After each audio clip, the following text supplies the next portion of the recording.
to the paper, the grass is always greener. I don't do no labels, I call it how I see it.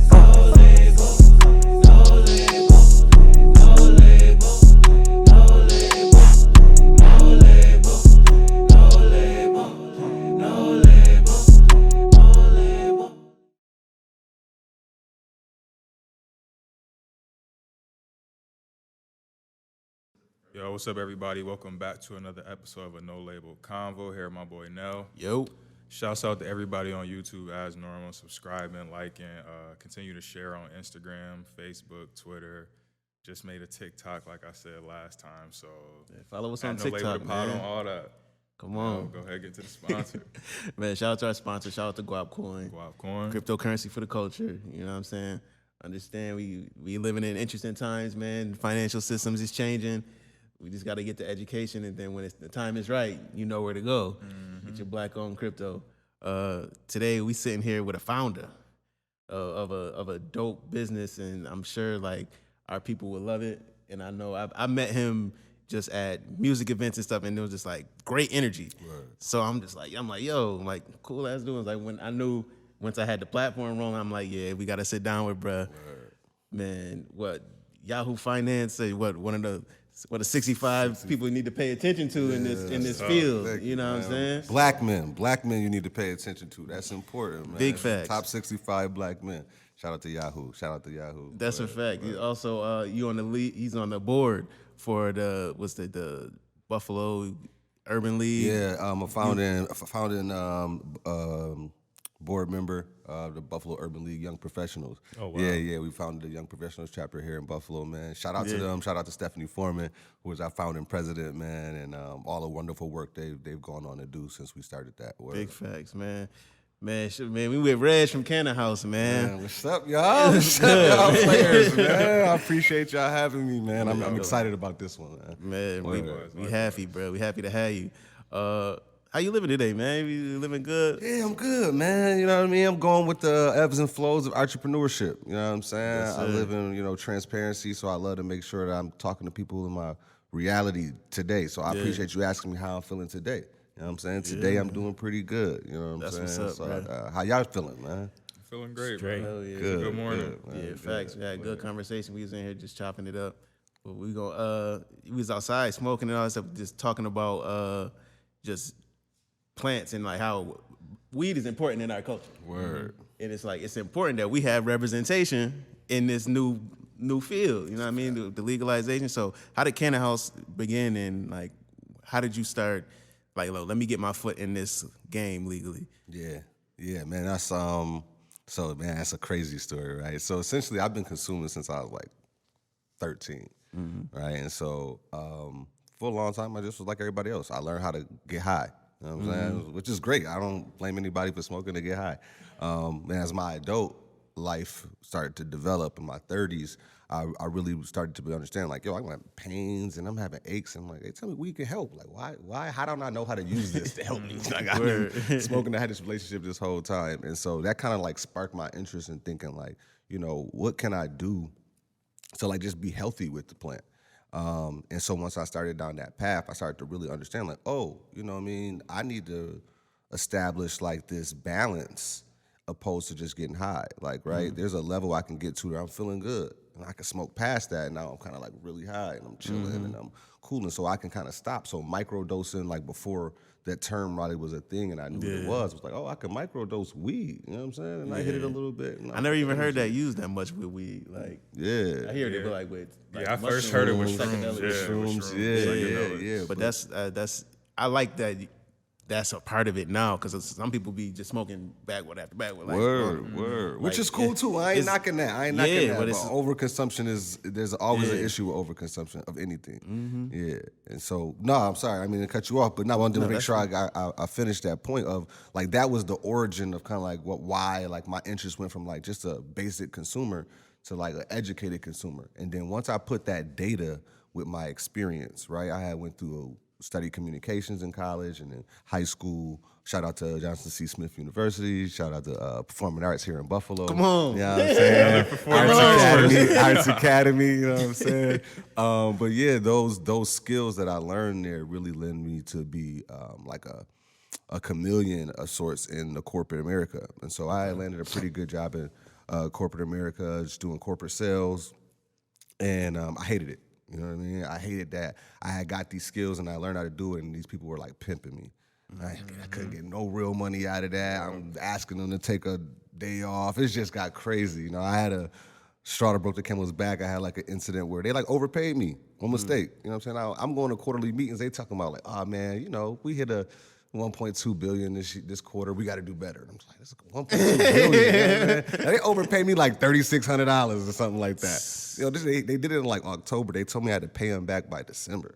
Like by the end of the year, I messed up. So it was just a whole thing. It was just a straw that broke the camel's back. Where I'm like, nah, like man. I ain't got a Billy over there. Yeah, Like you sweat me. I'm not in this meeting with y'all, bro. Fuck out of here. Gotta call this a Christmas bonus. Yeah, look out for your boy, man. So, anyways, man, those combination of circumstances really made me like, I want to do something on my own.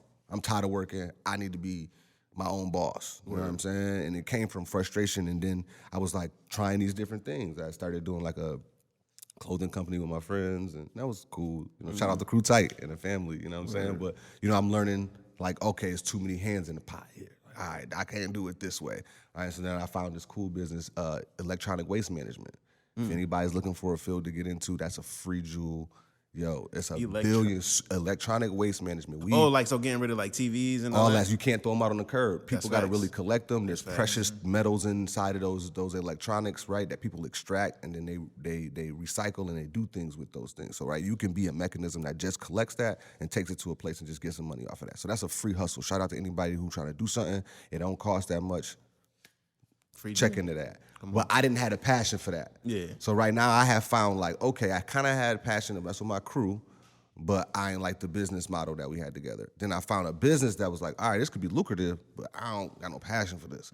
So like, well, let me find something that could mix this. You know what I'm saying? And so I was smoking weed one day, like, I got to get into the industry. Like, this shit coming. It's like 2015, 2016. I'm like, man, this shit is on its way, right? I'm moving to different cities and different across the country. And I'm like, this lit. Like, yo, this coming to New York. It's coming to New York, man. I want to be in.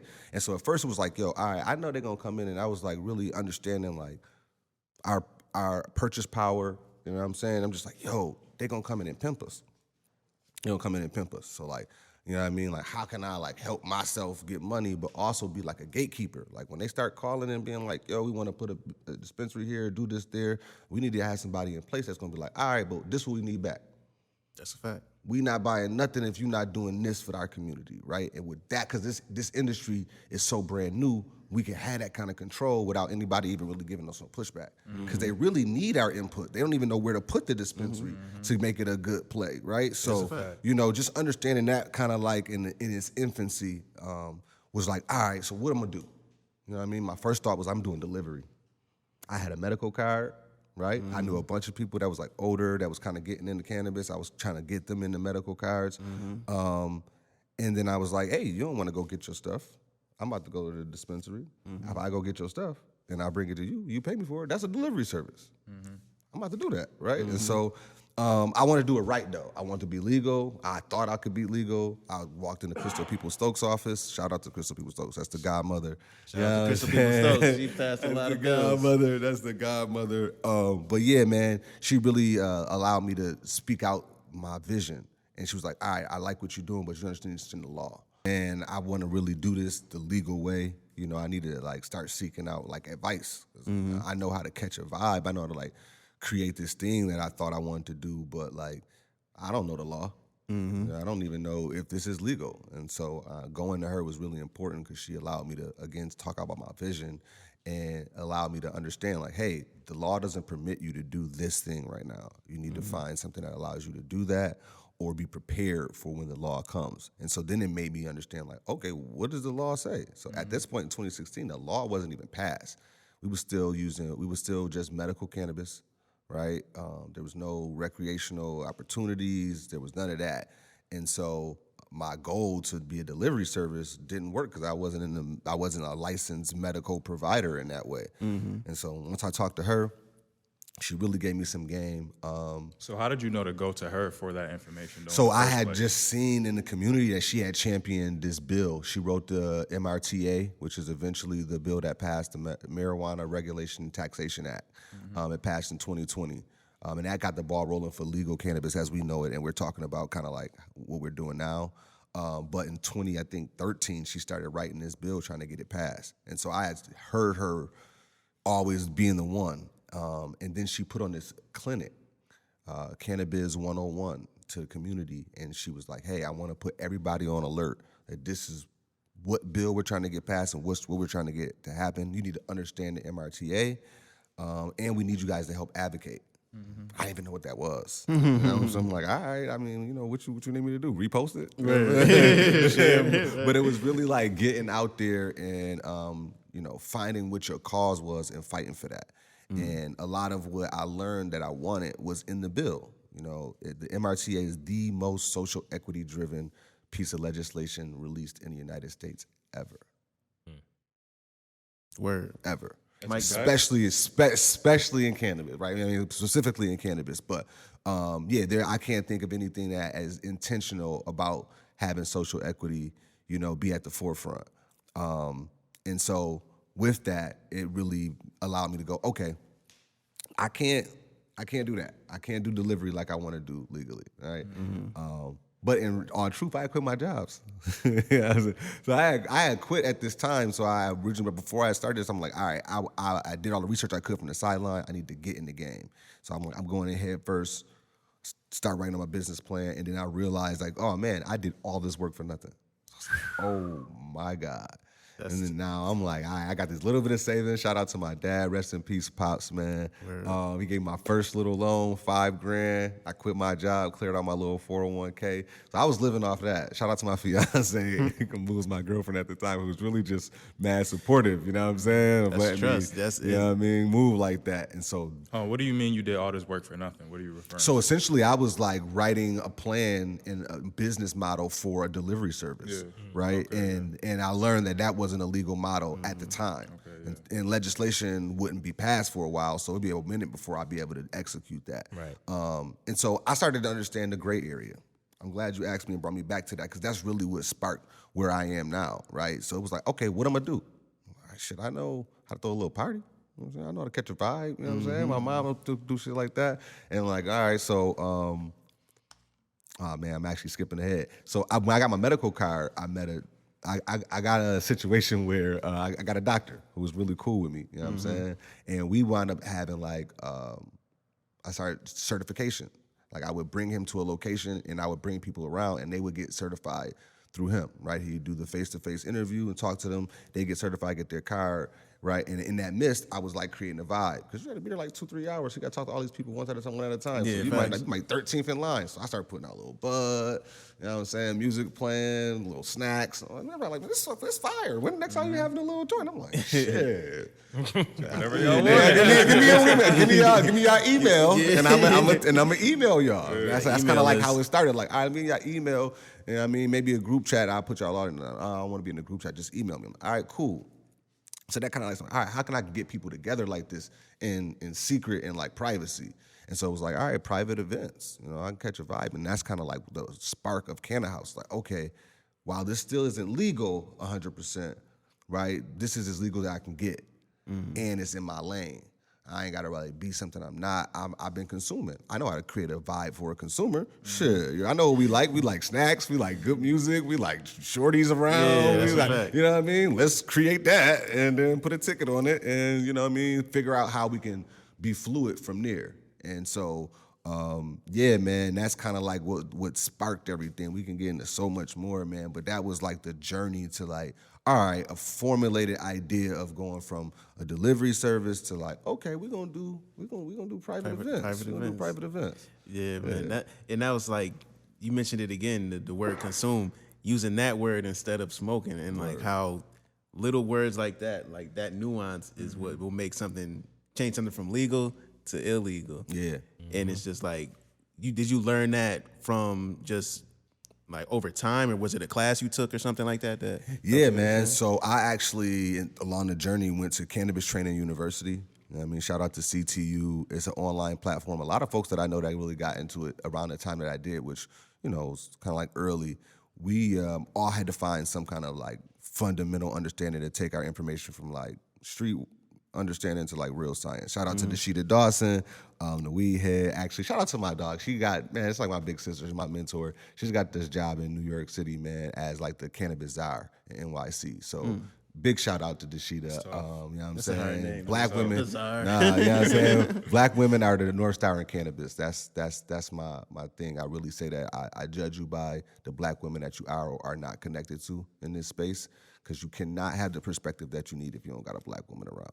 Right, and so reeling it back. Damn, I had lost my train of thought. I would say that's life. But you was talking about CT. Oh, CTU, yes. So man, getting on that platform and really understanding, right, that real science, street knowledge to real science is her term. That's why I brought Deshita up. But that really was the foundation of like understanding how to talk the talk. Right, because then again, in pairing with understanding legislation now, because Crystal introduced this law to me, when I'm reading through it, I'm like, I don't really understand some of this stuff. What's it saying? So as I educated myself through cannabis, you know, as an independent study, pairing those knowledges together was like, oh, light bulb came on. Okay, this is what this means, right? And so I started to just mature my vernacular, right? That's all that really was. It's not like I don't want to whitewash it, because I still say weed. Yeah, I don't want them to be like, oh, cannabis is the shit is weed with a shirt and tie on. Like, fuck that. We've been smoking weed. We've been selling weed. This our shit. That's what I'm saying. But we can mature. You know what I'm saying? And that's our job. That's our duty. You know what I mean? To make sure that people see us in a way that they can trust any product that would be in a legalized space, right? So it's our duty to mature, but it's also our job to keep it authentic. You know what I'm saying? Because culture runs cannabis.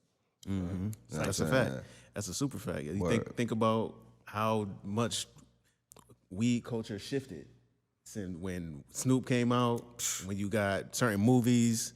Come on, like for our generation, it was like Wiz. People wasn't smoking weed in How music high, videos. It was Red Meth right before y'all. They kind of like introduced that. For real. Got Half Baked with Dave Chappelle. That was a tough one. That's one of my favorite weed bars was from Wiz, and he's like, I remember smoking weed in my videos. They thought I was insane. Nah, word though. Like we'll never be able to market you because I was like, that was the thing. Now look at it. Word. Hell yeah. So did you ever, like, when you probably maybe were younger or growing up, did you find yourself like over consuming? Oh, that's a fact.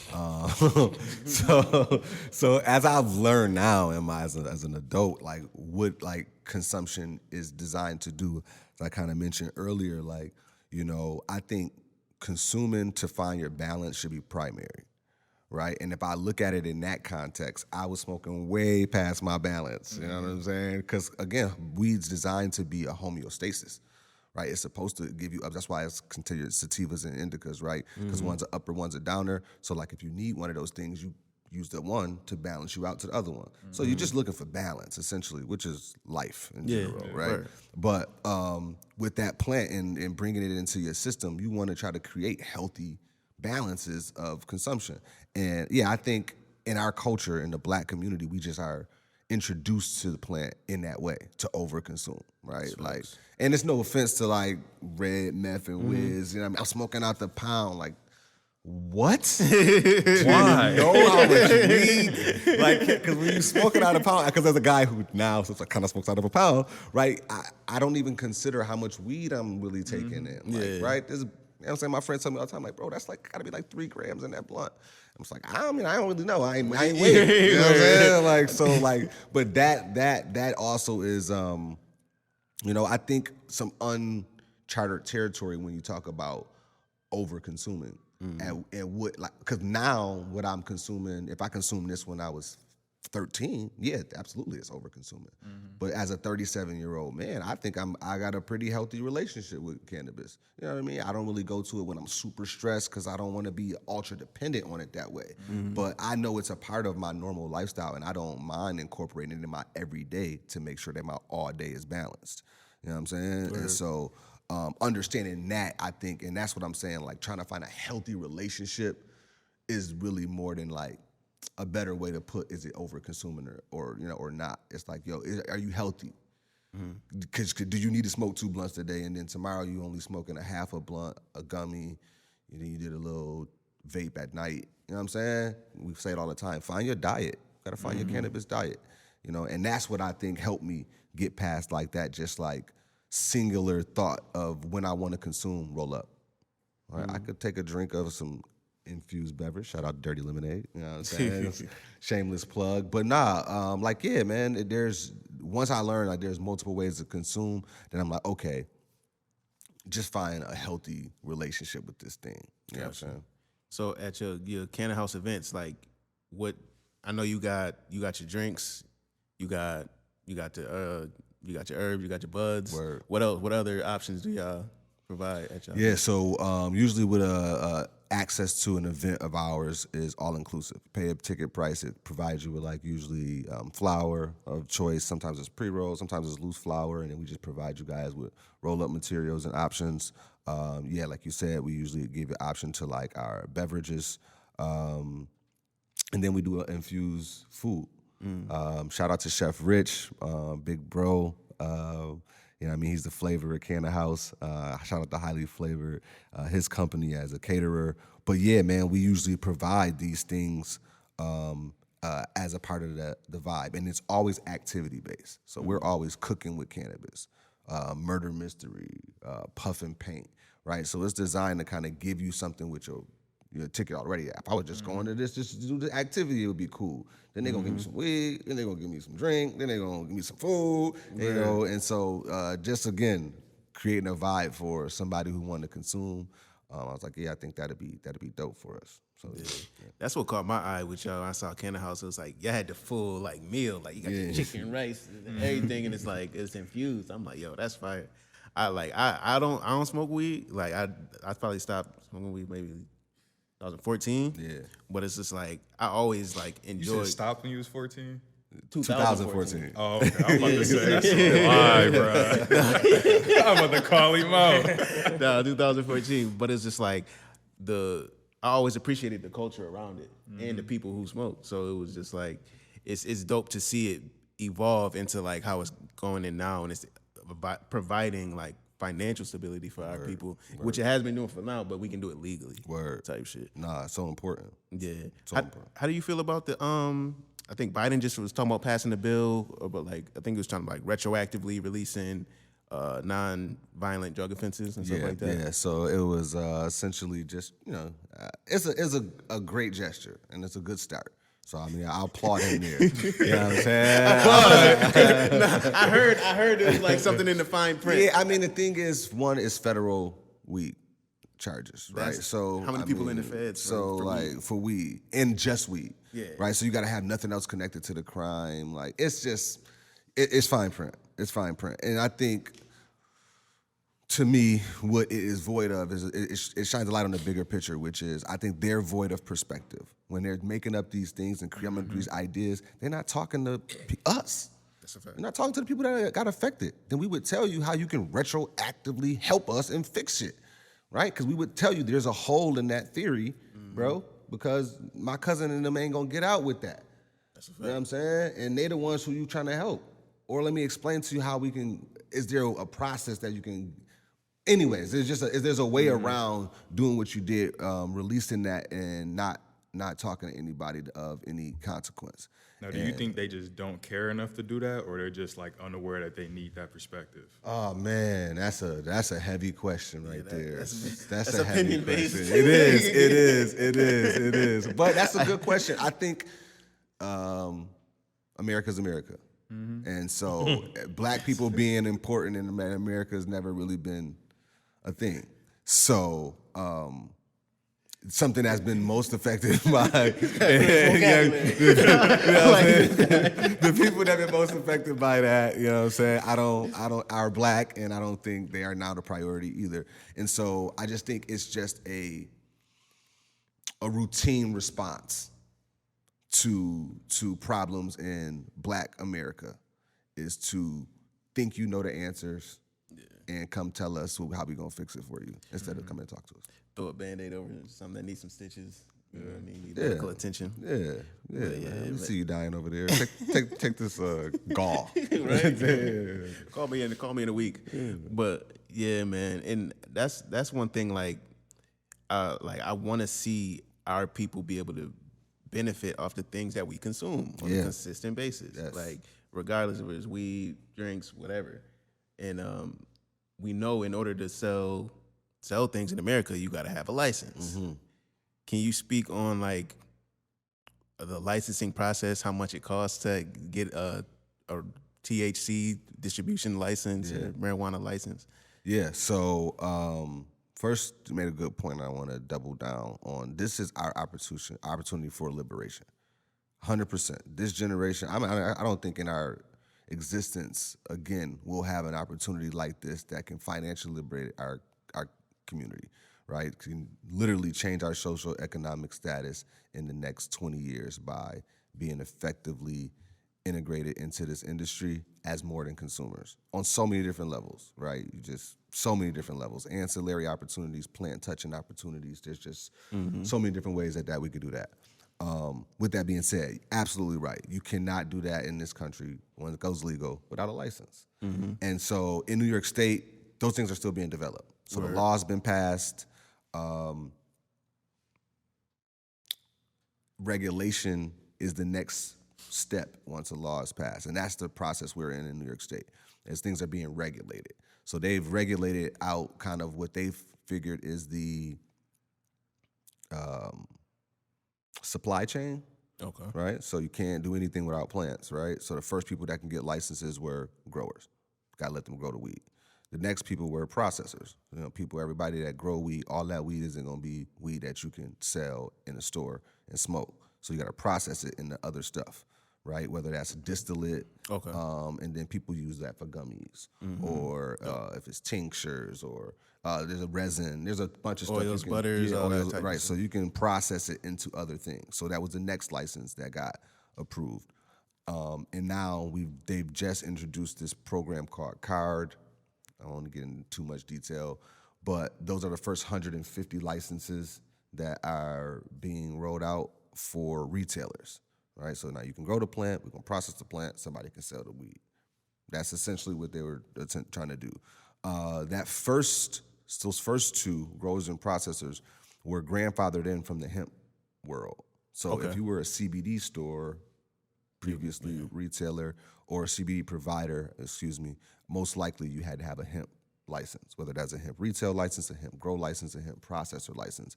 You were already doing essentially what you're gonna do with THC weed already in the hemp space. So New York State said the best thing for them to do is let them do that for the THC side. Instead of going to look for a bunch of new growers and a bunch of new processors, we're just gonna let you guys go first, right? Mixed emotions about that. Again, I feel like that was void of our perspective. If you talk to people, you get more insight on if that is necessarily how to roll things out. But neither here nor there. Those rolled out, and those had, I don't really know the cost exactly for those.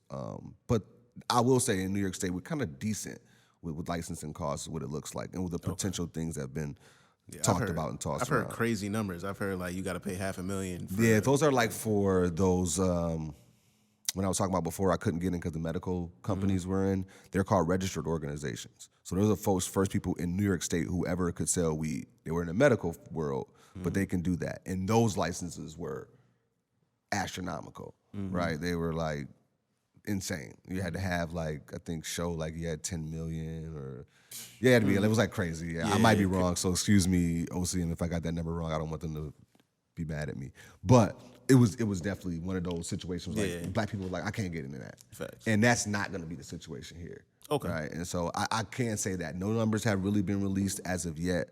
I think that card program they might have talked about what that number is, but the state is giving them turnkey locations. So those first 150 retailers, Governor Hochul earmarked like $200K or $300 million rather, for the cannabis industry, and they decided to partner with DASNY, the Department of whatever in New York. They run all of the building, they buy the buildings and everything. So they partner with them, and they found 150 locations that they're gonna outfit, have them ready to go. People just walk right in and do it. But you do take on the balloon loan from the state. And so that's kind of, again, that shaky ground that card program rolled out on, and people have mixed emotions about that. But they do have that opportunity to roll out with retail, and I believe there's an application cost first. But yeah, if you're going to get a turnkey location, I'm sure that's minimal in terms of what you would normally have to pay. So yeah. But it'll be decent. I think nobody's going to be going broke off the application process. And I think there might even be like don't make me lie. It might even be refundable if you don't get approved. Fingers crossed. I might have lied about that, but OCM, if you're listening, you know what I mean. But that's the beautiful thing about like when you're able to get in there on like, I don't say the ground floor, but like early stages, where they're still developing legislation for it. So it's like when you're able to sit down with the people who create these bills, you could tell them, hey, this is something that we need to have adjusted. Word. We need a refundable. Like if I don't mind capital, I need my money. Word. You know what I'm saying? Right. So that's the beautiful thing about understanding law, understanding that verbiage and stuff like that. Because how you talk is how shit gonna work. Word. You know what I'm saying? And that's what I'm seeing that in like the psychedelics. They're starting to do that medically and all that type of stuff. I've been studying in there, getting my wisdom. You have as well. Yeah. How do you become one of the? I think you said 150 retailers. The first 150. Yeah. How do you like become one of those? So that application closed, I believe, top of September. Okay. But the qualifying attributes were you had to be convicted, had to have a conviction in New York State of just cannabis, similar to what Biden was kind of talking about. You had to be an owner of a business that profited in the last 2 years, right? Which in theory, like that disqualifies so many black people, right? Facts. I'm convicted, and you want me to own a business? Like that's profitable. That's when I was locked up for however long. Come on, bro. So that was something that. But they didn't people say fought back. How much profit. You could have been like $10. No, it could be $1. Yeah. It could be literally $1. Go get an LLC, sell some shit. But you have to have had it 2 years before the application, right? So you know what I mean? Yeah, if you would have let us just go out and get it, and you're like, I don't care how long you had the business, then we'd have been cool with that. But yeah, so those are the two things, and then there might have been something else. Those are the two major things that you had to have during the application process to be a card applicant. Yeah, man. How did you see yourself? Like, did you think it was gonna be like this political when you got into like, you was like, oh, I want to deliver some weed, deliver some marijuana. I'm like, and now you meeting with politicians and bill writers and stuff like that. Like, nah, son. Like, I did not think it would be anything close. I wrote a white paper. Like, what? Like, bruh. I was trying to hustle, man. I tried to give me a little bread, give me a little business. Man, I definitely did not think that it would have this much political connection. But I appreciate it. It really helped me like mature in my citizenship, like understanding what it means, my responsibility, my role, right? All this stuff that we asking and fighting for, like you need the community to be involved. Like I don't think even the government does a good enough job for us to like pay attention to how these things matter. And I think that's by design too, because then, you empower the people, they start to make decisions to change things that you don't want to change. But yeah, man, no, it gave me a real appreciation for how shit works. I don't mean I like it, but you want to get something done, you can yell, but it ain't really moving unless it got some kind of political connection to it. Because that's how things work in here. That's a fact. You born in America? You born here? Yeah, I'm born here. Born here. Born in Buffalo? Born and raised? Yeah, born in Buffalo, man. Born and raised. Yeah, East Side, Fillmore Ave, North Parade, Martin Luther King Park. You know what I'm saying? Shout out to the Randy Smith League. They raised me. Yeah, Randy Smith raised me. I gave a lot of y'all some buckets out there. So shout out to y'all. You know what I'm saying? What were you into, like, because you said you started smoking around like 13, right? Yeah, So what did you see yourself doing or being at that age of 13?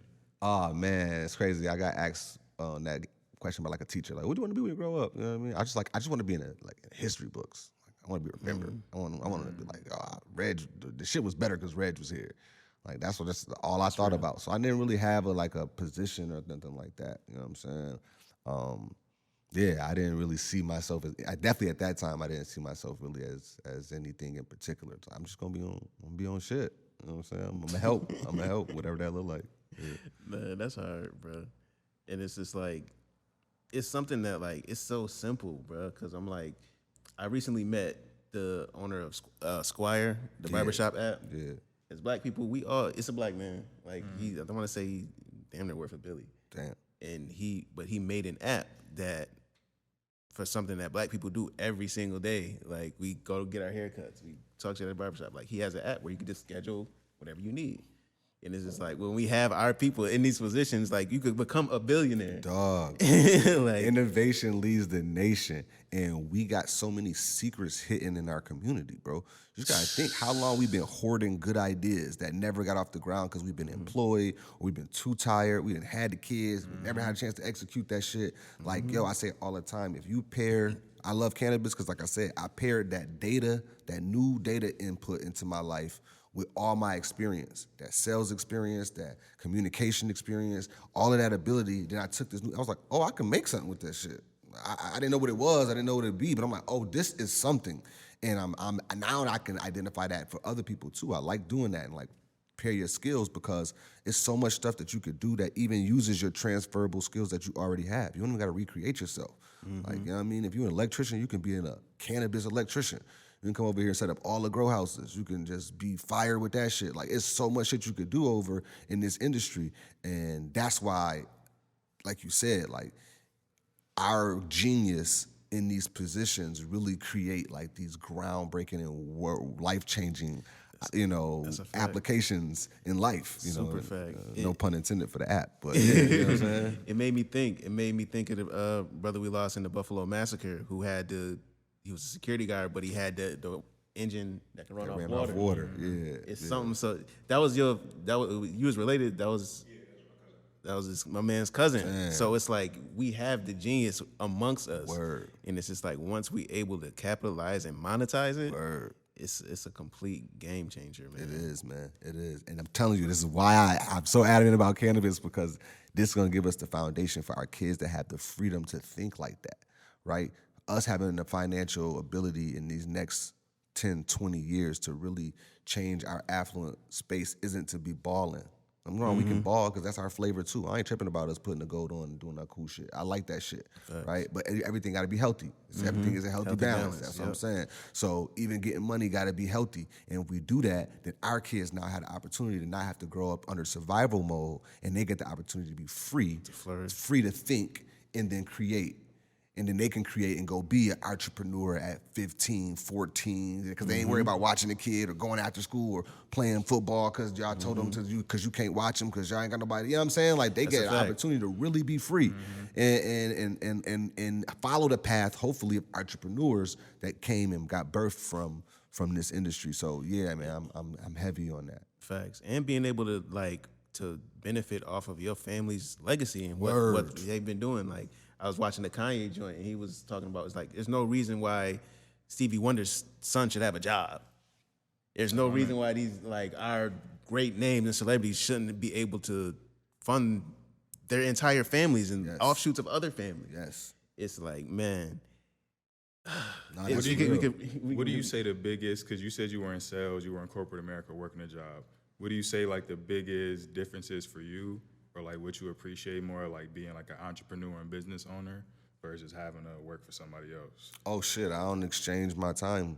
Time for money. You know what I'm saying? For money. I don't have to barter that. This shit is me. I'm in control. You know what I'm saying? Now that should come with something too. Though. Yeah. You know what I'm saying? To much is given, much is expected. You know what I mean? So I don't know if I paid attention to that. I was so ready to be out of that shit. I was like, I don't care what it look like over here. It gotta be better than that shit. It gotta be better, bro. I just need my time. I want to be able to make decisions for myself. And yeah, man, I would say that's a great question because it allows me to speak to being healthy with yourself before you make that leap, right? Because this shit is taxing. It's gonna ask a lot out of you. And having to figure yourself out also while doing that in that way, right? You kind of need to know, be grounded. You know what I'm saying? I had to like really recreate myself once I got over here because like a lot of that shit just wasn't, I was in this employee mode. I was in this like help me mode, wait for the help, find something to help me mode. Like, no, nigga, you gotta go make that help. You are the help. You know what I'm saying? You the one that's gonna make yourself do those things. And so that was a big shift. Yeah, I mean, circumstances squeezed me out. I had to get out. Like I was like literally physically getting sick going to work. Like, fuck this, bro. Real. My head hurt. That's miserable. I'm miserable. That's real, bro. It was time. Where was time? Yeah. But you said something that made me want to think. You was talking about, it wasn't the first generation like wealth building. I think it was something about timing.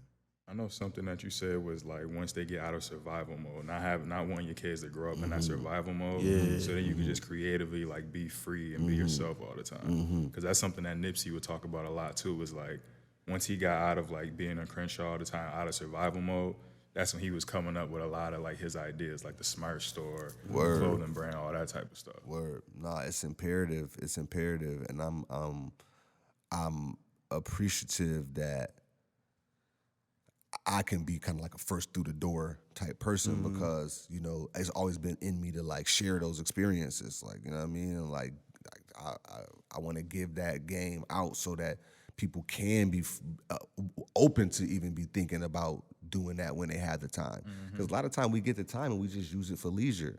Right. And so I'm like, yo, like not only I'm saying like if you gonna come over here, it ain't just about the free time. You know what I mean? You also gotta do some real work over here and make that shit happen. But the opportunity is here. And like you said, once survival ends, you really get to like step back and be like, okay, this is how I can take advantage of the opportunity. You know what I mean? Not I can step back and be like, well, you know, shit, I'm a chill. Like, I got like, nah. Yeah. I remember what I was thinking now when, like, a lot of times, at least it used to be like a thing where people would smoke and just like sit around and have conversations and build. And it's like your mindset is very, it's unique, but it's also, I know there are also other brilliant minds that look like us that had these conversations. Do you think weed helped with being able to like develop your understanding of like life and how stuff works now? Yeah, for sure, man. I think weed is a frequency finder. I just made that up just now. Like I like thinking about it. Like to like identify. Yeah, like it's like a tuner on the radio. Like you turn it into the station. We smoke together. We turn to the same station. We listen to the radio. So we listen to the same thing at the same time, right? So that vibe is like a thing that like you can find at this like. When I'm moving around in the cannabis space, I find so many people, I like to call it like my tribe, but I find my tribe, you know what I'm saying? And with that, I think we all have like this unspoken, most of the time, appreciation for the plant and how it just shows so many examples of life and how everything is really connected. You know, we was chatting like prior where we were just talking about how, you know, the plant does so much stuff that we do. The shit get cold, you know, it gotta cover up. It's too hot, it starts shedding its leaves. You know, it need temperature right? It need to be. So we are all these living organisms, and we kind of forget how connected we are. And so it creates so much appreciation because so many of those things are parallel to the things that we go through, man. And so yeah, man, you know, on a deeper level. Definitely, it helped me connect with life in that way, but it also is like a super connector. I've smoked with every like a lot of doors. Ethnicity in the world, all type of positions. Where I can talk this conversation everywhere I can go. I could be authentically me everywhere I can go, everywhere I go, and that's because of I think a big part of because of cannabis, right? And because it's so Even before it was like accepted, you know, I think even for me and our position as these first through the doors, it's our generation, it's our job to carry that like presence. I'm supposed to walk in with weed so you could be comfortable. Right? Sometimes I'll just be at a restaurant, I'll pull out my grinder and my blunt, and I'll roll up right there.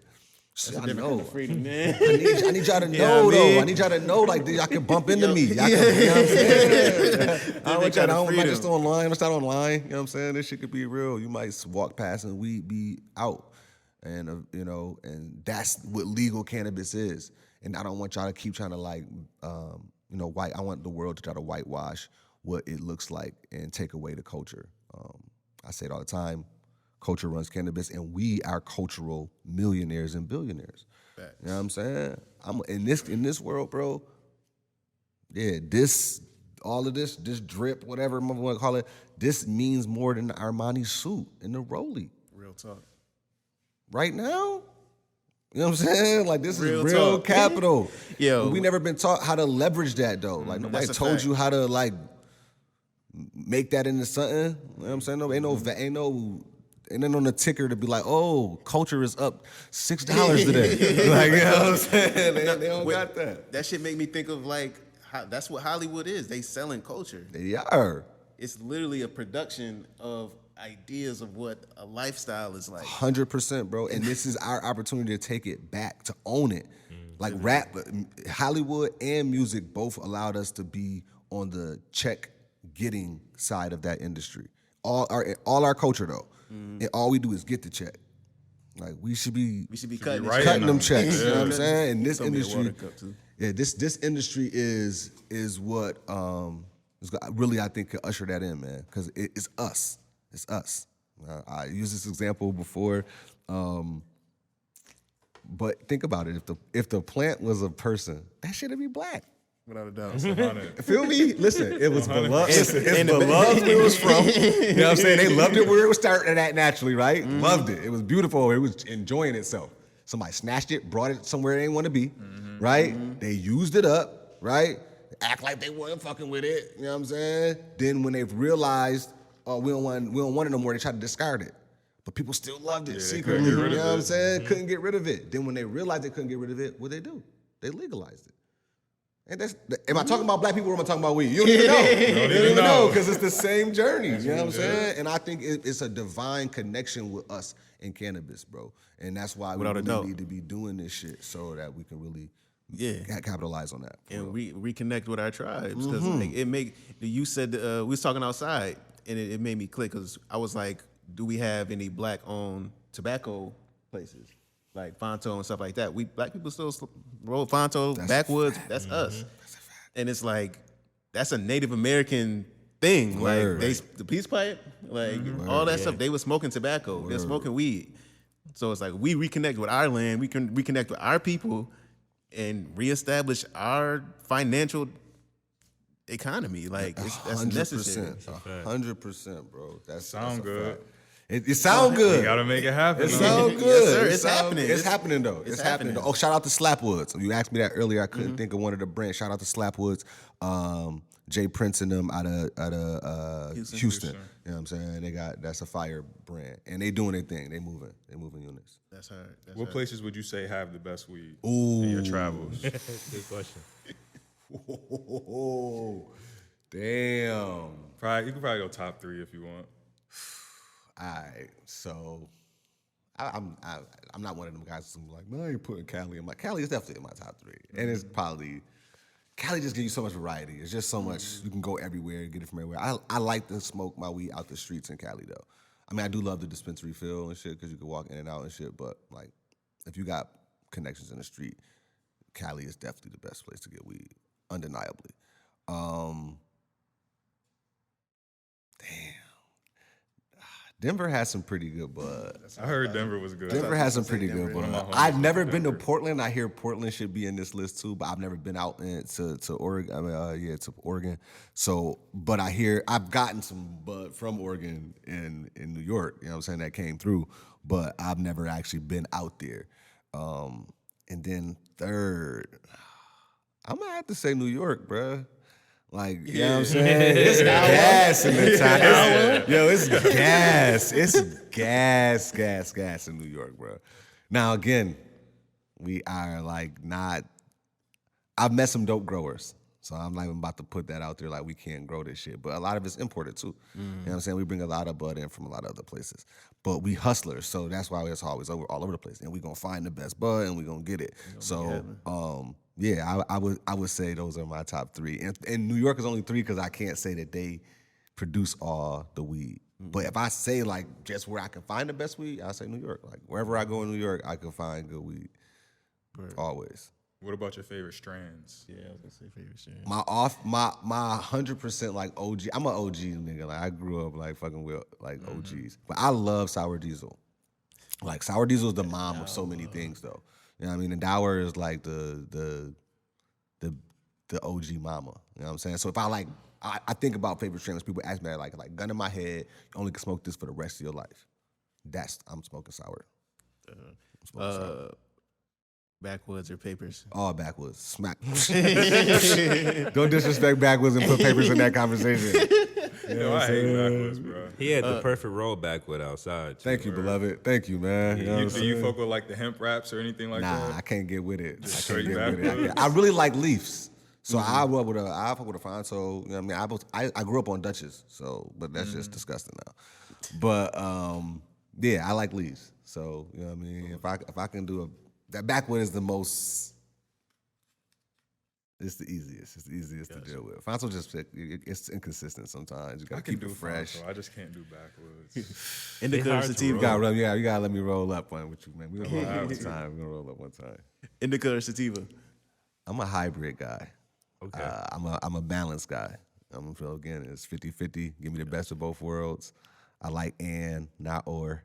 So, you know what I mean? Give me both of them hoes in the best I possible. like this guy, bro. That's one thing I've been putting in like my vocabulary. It's like I don't got to pick either or. It's and. Like I'm gonna start saying. Yeah, I'm an and, not an or guy. That's a fact. That's a fact, man. And you ain't bring no samples with you, did you? I mean, I always got shit. You know? I don't got no lemonade. I got some shit. I got a pack for y'all though. I got a gift pack for y'all. So tell the people what you smoking on today. Like what's your Oh choice? man! So right now, shout out to the Griselda family. You know what I'm saying? Got that Liz pack in the blunt. That Liz is crazy. Be careful. I put the Liz with the squint with the Wendy. Oh my lord, that was a lot. That was a lot. And I don't normally say I get high. Again, I've been consuming 20 plus years. Like I don't be like, man, I'm high as hell. I was smacked. Shout out my boy Busy. We got lit. But yeah, today I'm on a Liz. I'm on some CANNAHOUSE favorites, our crumpets, and cereal milk. So I'm a big blend guy. You know what I'm saying? I love to make a little salad. We call them house salad, right? You know what I'm saying? The CANNAHOUSE salad. CANNAHOUSE salad. You know what I'm saying? That's So fire. yeah, man, I'm on them today. In the backwoods. In the backwoods. Man, I just want to run through a couple of things because we talked about the language, which is super important when you use consume versus like smoking, right? And you talked about the act that really made all this kind of possible. So I want to ask, like, what is the language in the act that makes it so socially accessible to everybody? Do you know? Or is it like what does it say that makes it like that? When you saying that in the writing, the language of law? Yeah, because just like the language itself, because you mentioned that, you know, it was the most sociable. Oh, social equity driven. Yeah, okay, social no. equity. All right, I follow now. I'm sorry. Yes. So the language is actually, it says that the goal, and because, you know, I'm learning legal language, you can't actually say it's mandatory, right? Because you probably face a ton of lawsuits. People feel like you just box them out. Yeah. But it is the goal that 50% of all licenses in New York State are owned by social equity applicants. Now, let me preface that by saying that social equity, again, another thing, shout out to Crystal, because she fought hard on these things, man. So when I say these things, I don't mean to sound critical, but these are things that we wish we could have got a little more on, right? Social equity, in order for her to get that passed, she couldn't just say black people, right? So it was the people, the communities most harmed by the war on drugs, but it's also distressed farmers, it's women, and it's veterans. Right, and shout out to those groups. I don't got no beef with veterans. This, you know, we understand. But the reality is, we didn't share the struggle, though. Yeah, you know what I mean, we didn't get arrested. We didn't get fucked up the same way. So while you may need some special treatment, I don't think it should necessarily be at the expense of being grouped in with us, because we should have a different specification on the special treatment we get. But that is how social equity is defined in the law, and how it is the most progressive law that passed. Thank you. No, for sure. All right, so we also talked about balance earlier in the conversation as well, and I think everybody in here probably from the hood in some type of way. So we know them people that smoke like 3 to 5 blunts a day, right? Do we really connect like the oppression to those type of people that kind of like overconsume weed a lot? And like, how much of that do you see being like a big part of CANNAHOUSE and stuff like that? Yeah, man, that's a great question. Yes. So, yeah, man, just self-care in general. I think, so this is I say this before I answer questions so I can give you context. Like, I believe that every black person in America is going through an identity crisis, right? naturally. We are African American. We don't have any connection to Africa, and we hate America. By definition, African American. By definition, to be an African American, I don't even like that. I don't even like me. I don't even like it. I don't like the title. So in fact, I don't like you. Right? And so there's just a bunch of stuff that is embedded in our makeup that needs to be unpacked. Right? And so, yeah, depression, trauma, whatever we name it and claim it, I definitely think that's at a core of a bunch of our consumption. Not just cannabis either. Alcoholism, right? Other hard drugs, just the experimentation with escapism, right? I think we're fascinated with escaping our normality to go to a place that frees us from this struggle every day, right? And so I definitely think there's, a connection to, burning a bunch sometimes to that. But I wouldn't say everybody is in that place, right? But as a people, for sure, I think there is some real unpacking to do on your dependency on cannabis in that way where you got to smoke that much. So what does the balance look like for you? Somebody that really does this stuff every day. What do you do to keep your balance? Yeah, man. So I try a bunch of stuff. So cannabis is definitely in my balance, very much, right? So I probably burn, 2-3 blunts on a regular basis every day, and 3 is probably a lot. You know what I mean? If I'm going out though, I probably burn 10.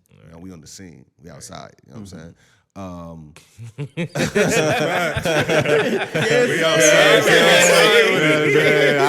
not one of them. I'm definitely burning. A lot of shit going on. I put some up, and I'm about 2 grams or better type of blunt. You know what I'm saying? I like that. But also outside of just consuming, I'm actually in therapy now. You know what I mean? I just started therapy probably 2 months ago. It's been super helpful for me. You know what I'm saying? So when I'm saying this, I'm kind of trying to walk the talk.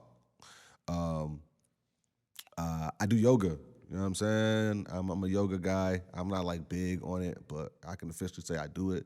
I do a lot of breathing exercises. I think breathing intentionally in ways really cleanses your body, really helps you heal. So I'm really big on breathing and breathing exercises. 80% of our waste, man, leaves the lungs. Facts. And then my family, you know what I mean? Me and my fiance are at the hip, you know what I'm saying? That's my dog, it's my road dog. We go everywhere, we do everything really together, you know what I'm saying? My family's real close. So my mom, again, we lost my dad this year.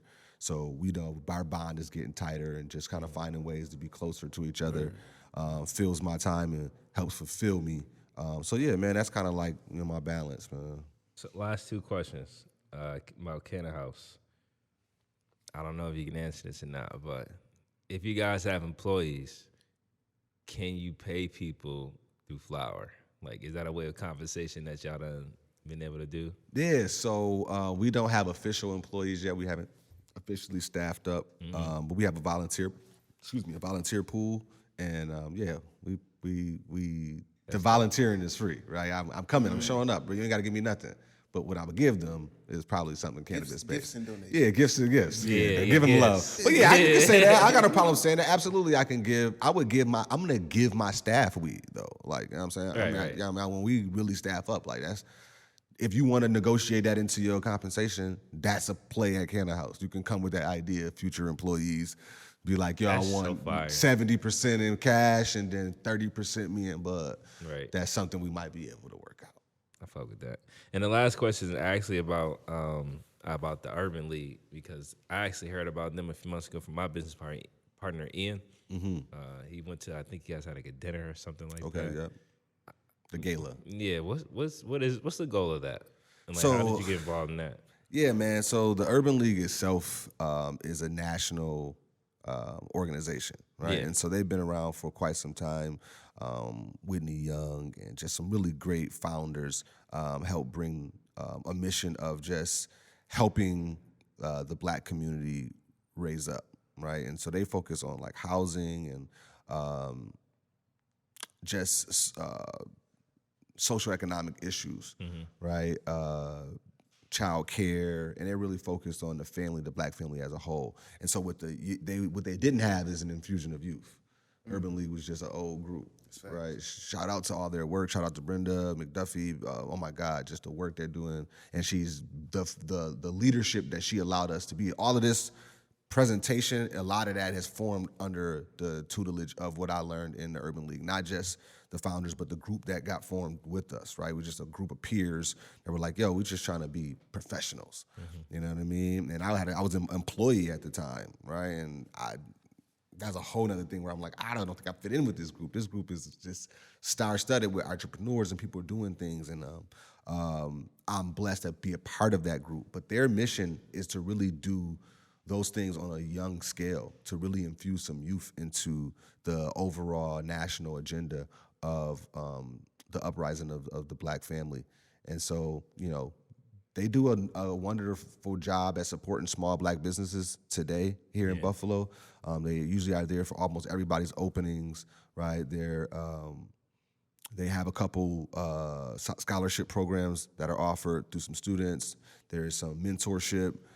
So they're just really trying to feed back into the pool of professionalism. Yeah. You know what I mean? And I don't think there's too many places that are cultivating that in our community. They do a really good job of that. Nah, for sure, because he definitely bigged it up. Like, he was hyping it to me, just saying, like, yo, you got to do your research. You got to figure out, like, you got to get involved. He's been trying to get it. Something about a 30 under 30 thing 30 happening. under 30, yeah, I was change like, makers. that's Shout out. different. Yeah, shout out to Jamil Cruz. He's my came to founder. the Okay, that's my love, man. So he's also a founding member of the Urban League. He grew into being the actual president at one time. He was vice president, then he went to be like New York State chapter president. Like, he really, you know, we came from the ranks together. Again, we were founders together. And yeah, seeing with those opportunities, again, just seeing these people, these great Black people in this space together, like watching it happen, like, oh shit. Like, I can see somebody talk about this. I'm like, no, I know people like that, right? I'm not like just online or just looking at somebody on a TV show and going, man, I wish I knew some cool Black-owned businesses like that. I know a bunch. Right. You know what I'm saying? I'm in Black-owned business head to toe damn near, except for this cap. You know what I'm saying? Like, we can find it. You know what I mean? So it's yeah, man, they're definitely a great resource for Black businesses. Also a great opportunity for business owners and professionals that want to, just associate themselves with other professionals. Yeah. Right? It's a great breeding ground for, networking. And your network is your net worth. Yep. You know what I mean? I know we all heard that before. So, growing that and actually tapping in with your people is so, so important. And Urban League does a wonderful job at that, man. Word. That's fire. I got maybe one more. Yeah, shoot, man. I love this. This is dope, y'all. Yeah. I'm fucking with this. Yeah. So you've been smoking since you said you was 13, and you've watched the change in culture, how the culture around marijuana. Mm-hmm. Being older and seeing how like the younger kids smoke weed and like they be like, oh, I'm smoking on so and so pack. How do you feel as somebody who really cares about weed? How do you feel about that association with it in hip hop? Oh man, I try not to judge. You know what I mean? And I try to be too hard on the youth.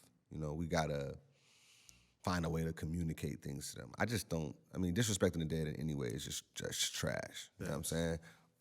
But you know, for me, it's a reflection of us. You know, what did we create that had y'all thinking that was the way to go? You know what I'm saying? Like, they ain't just pop up being like this. Facts. And so I can't point the finger. They used to say you point one finger, you pointing three at yourself. Like, you know what I'm saying? So pointing a finger at them is just a reflection on, you know, what we all need to do. And so I think just, you know, culture is culture. You know, some things are going to happen and it's not conducive to like the well-being of everybody. And, you know, you push back where you can. But I think we run into a lot of issues when you are intentionally kind of like attacking a thing that a set of people do, right? And so I ain't trying to say like, you know, y'all some lame ass kids for smoking on whatever. I'm just saying like, what is that getting us? What is that doing for you? Your life ain't changing, and it actually is only bringing more harm to you because you're only attracting the energy that you don't want. And energy is real. You know what I mean? Inputs and outputs are a major thing. You know what I'm saying? Yeah. And what you put out there can bring back. And so I just don't see the synergy in, again, a healthy, balanced lifestyle and acts like that. So I just, you know, I don't think it rock like that. But yeah, man, I'm careful on, you know, judging. Yeah. Word. It made me think of the quote, the African proverb, the child will burn down the village to feel its warmth. Word. It just made me think of that. Word, though. Word, because the kids don't, I mean, yeah, man, it's just there's a youthful response to trauma. Yeah. You know what I'm saying? Like, I mean, kids smoking on packs. Like, what else they gonna do, man? They got sticks on them, boy. You gonna smoke regardless, but it's just like, now you associate it with that. And it's like, it's trash. I mean, I definitely think it's trash. You know what I'm saying? But like, do you think, because like that's grown with the popularity of like weed too, because everybody wasn't smoking weed all the time. Word. So with the popularity of weed, that trend has grown. So do you think as weed continues to get more and more popular, that trend is like pretty much I don't know. Like it's never gonna stop. I mean, I think our kids will get to a point where it's like, I understand that dissing the dead is not cool. It's never been a thing. I ain't gonna say it's never been a thing in our culture, but it was something that we reverence. We gave respect to the dead, regardless in the level of respect. I feel like that's gonna come back once our tribes get together. Everybody understands the respect that we need to have for each other in order for us to flourish economically, spiritually, health-wise. No, word. I'm optimistic of that too, because that's it. It's value, right? I think as a community, we don't really understand value. Like I was saying, value ourselves in our cultural, you know, capital that we have versus financial capital, but we also don't understand the value of our lives. That's why we kill each other so easily. You know what I mean? That stuff is so, we treat each other like we expendable.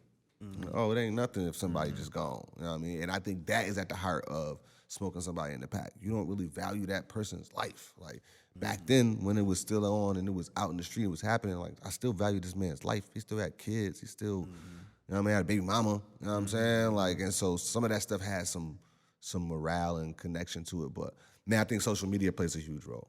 I mean, I think the ability to turn yourself into a star by being as erratic as possible leads to shit like that.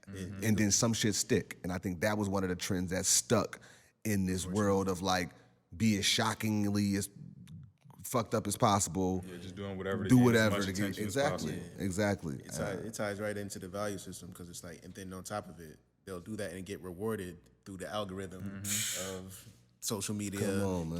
Get rewarded by these record labels who's pushing this image and this message for a reason. It's the evolution. Racism never leaving.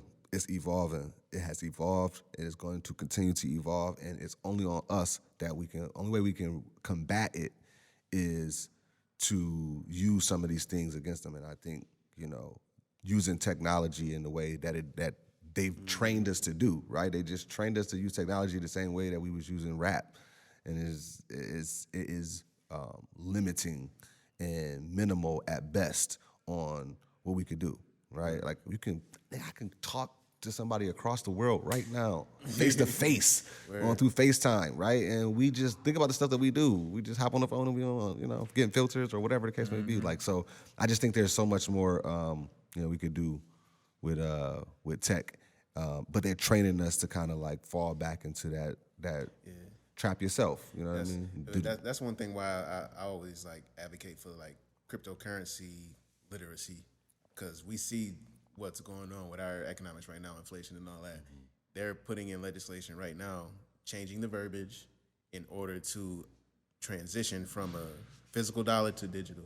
And it's going to be based on blockchain technology. So it's something that we need to understand. That's something that's, whether we think we don't, our kids is gonna need it. Yeah. Apple Pay about to just start doing the crypto. Word. That creates however many million crypto wallets. What do you think we do? How do you get that message out to the people more?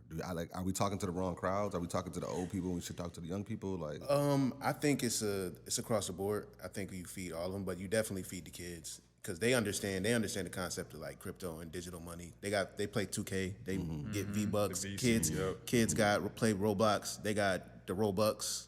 They understand the concept of converting money, physical money, into digital money to acquire something. Yeah. If once you could do that and then attach something physical, that's all. It's all we there. need that. That's big. That's what, like you said, that's what Nip was talking about. Like, you know, creating these opportunities for kids to cultivate this energy around, you know, technology. Facts. I mean, that's where it's going. So if people want to like learn more about CANNAHOUSE, attend some events, something like that, how would they get in contact with you? Yeah, tap in, man. You can go to the website, canna-house.com. That's actually you can sign up for membership. We're a membership-based club. We're actually up to about 2,500 members. Nice. Membership is free right now. We're going to transition into a paid membership, you know, in about less than a year. So I'm trying to get everybody grandfathered in as much as possible. So join up now, canna-house.com. You can find us on socials. We're The Second, so THE, the number 2, the letter ND, so The Second _house on Instagram. And then follow your boy, Reggie, no Reggie. So that's an underscore between the Reggies and the no's. Reggie _no _Reggie, man, on Instagram. And CANNA-HOUSE on Facebook, man. Word. Please pull up. Dope. Yeah. Thanks for having me, y'all. This man, we fire, appreciate man. getting you in here, man. We wanted to do this for a little while. It's just like when the time right, like likewise, we gonna make it happen. Watching y'all growth, man. Shout out to y'all. Appreciate you know what I'm saying? man. I love people creating platforms for our voices. You know what I mean? It's important. I think it's the first step to making sure that as a community, you know, we being heard and we together. You know what I'm saying? So shout out to y'all boys, man. And I've been wanting to be here for a minute too. So glad we check that box, man. You know, whenever y'all want me back, man, please don't hesitate. For sure. We definitely gonna need a part 2. Definitely appreciate you, man. No Label the Pod, we out. Peace.